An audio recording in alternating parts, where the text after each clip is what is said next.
What's going on YouTube? It's your boy CP and today we're back with a brand new video. Today, let's talk about the last 24 hours and more specifically what's happening in the NFL in the last 24 hours. So their free agency has started, teams that have signed their guys, teams that have franchised some guys are letting big names walk. So that's what we're going to be talking about today. Okay, first things first, I feel like this is the biggest one and everybody's questioning this the most, but where's Tom Brady going to end up? Now, me, never been the biggest fan of Tom Brady, honestly. I can't, I just couldn't stand the Patriots. I really couldn't. Tired of it. Because it's like every year, playoffs, Super Bowl, Super Bowl, Super Bowl, Super Bowl. Tired of it. But now Brady officially earlier said that he will not be returning to New England. So he's saying like, look, even they offered him money now, he's not going to take it because it's for whatever reasons he doesn't want to be in New England anymore. So I guess he wanted to change the scenery. Now the biggest question now is where's he going to end up? And my opinion, before yesterday, I would have told you either Oakland, Cincinnati, or Tampa Bay.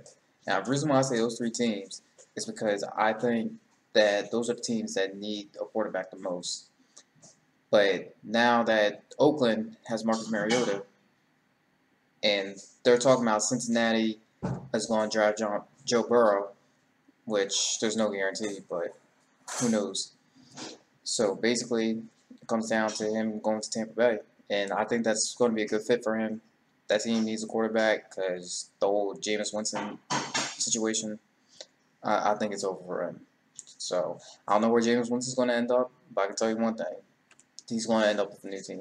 It's not going to be with Tampa Bay because, especially after he threw 30 interceptions and like 35 touchdowns a season. Come on, who wants that as a quarterback? He's not getting the job done, and he's careless with football. So maybe a change of scenery would be good for Winston, and the same thing goes for Brady. Maybe a change of scenery can do something different. Next, I want to talk about one of my favorite receivers, who's not even a Cowboy, is Deandre Hopkins. Deandre Hopkins just got traded to Arizona.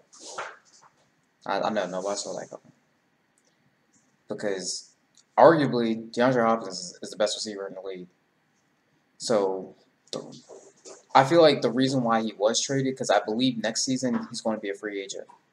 So, and they knew, Houston knew, they're like, yo, we're going to have to pay this man a lot of money next year. So they decided, you know what, trade him for some draft picks and so a position that he needs. I think they got a run. Actually, they didn't even get a running back. They just got 3 draft picks.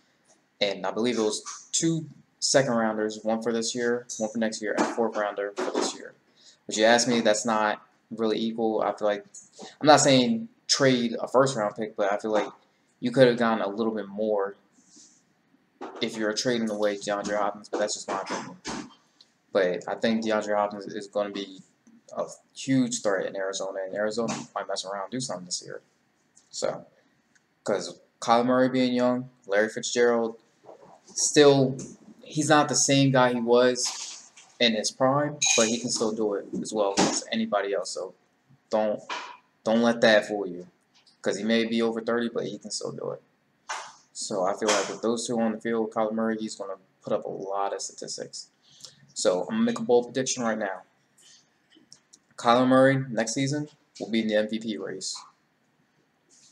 You heard it from me first. Kyler Murray will be in the MVP race. Not saying he's winning MVP, but he will be in the conversation for it.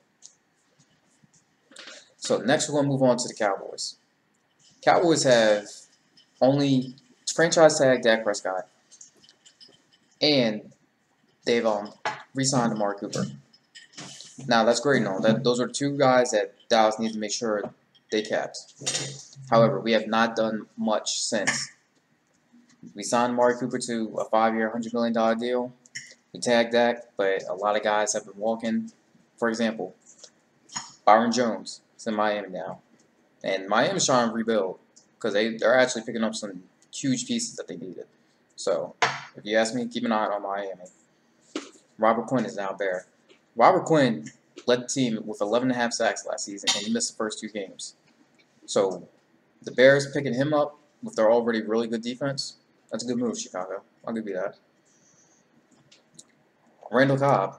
I personally like Randall Cobb, but I thought we were going to keep him. But he was asking for a lot for a slot receiver. So he was asking for $7 million a year for at least 3 years. So you're talking $21 million, but you're a slot guy. No disrespect to Randall Cobb, because like I said, I was a fan of Randall Cobb. And I thought we were going to keep him, but Houston got to him. And it kind of makes sense, but also at the same time, it doesn't really make sense why Houston signed him. Because granted, yes, they just traded away Deandre Hopkins, so they're going to need a receiver. However, Randall Cobb, he can play outside, quote unquote, but in reality, if you ask me, he's not much of an outside guy. He's a slot guy. And he's more dangerous as a slot receiver than he is an outside receiver.